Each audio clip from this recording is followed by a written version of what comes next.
Panic buying following the announcement of a national state of disaster could have serious consequences. The anxiety caused by coronavirus has led to stock shortages. Retailers may now have to limit amounts of sought-after goods that shoppers can purchase. The Consumer Goods Council of South Africa is also warning retailers against opportunistic price hikes. Well, I'm joined on the phone now by the Council's Patricia Pillay. Patricia, thank you so much for joining us. I understand a meeting was held with retailers yesterday afternoon. Can you tell us what was decided? Yes, it was a very committed discussion where everyone, including the DTI, the IDC, were on the call, and a commitment was made of a few matters.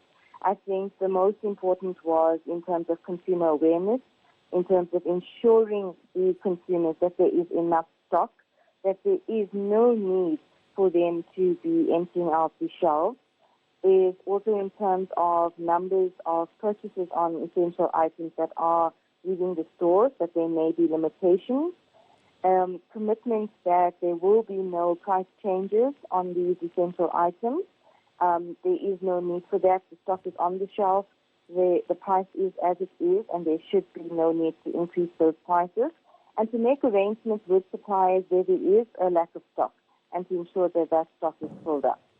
That's good news, that there'll be no price changes, that there is enough to go around. Let's talk about the potential limits on how many items an individual will be allowed to buy. Can you give us clarity on what goods that pertains to, and whether each retailer will be allowed to make those limits themselves?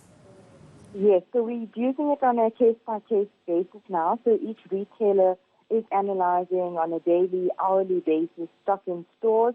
Obviously, each region is different. We noticed in the higher Allison areas, there's more likelihood of this happening. People have more cash flow. So it's your essential items, your sanitary and toilet papers, things like that, your non-perishable goods. We notice in the lower LSMs, it's not as much. There's still stock on shelves. And I think it's also cash flow that's not on hand at this time of the month. But we are monitoring, as I said, on a regular basis and then trying to replenish that stock.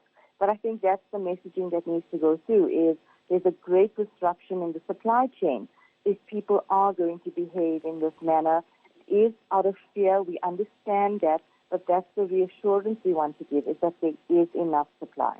What about concerns about a run on pharmaceuticals, things that you can buy off the shelf, you know, your paracetamols, that sort of thing? Have you seen increased buying of that? Are there any concerns in that area?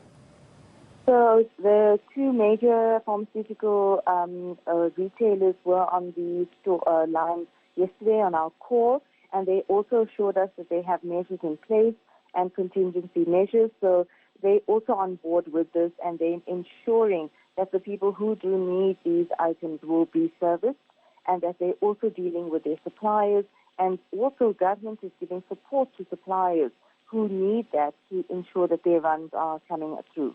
So there are definitely plans in place, and there shouldn't be a need for fear.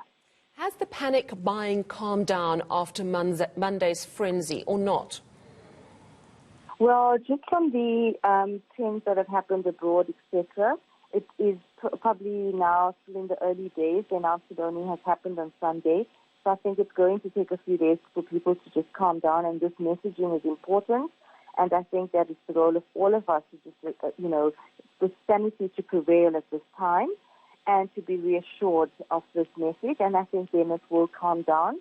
I think we also need to now practice the spirit of Ubuntu and realize that we can't be selfish about this, that we do need to make sure that there is stock for other people, and that we ensuring that those who can't reach it, the elderly people, as I said, people at this time of the month who don't have money on hand, do have stock available when they get into store.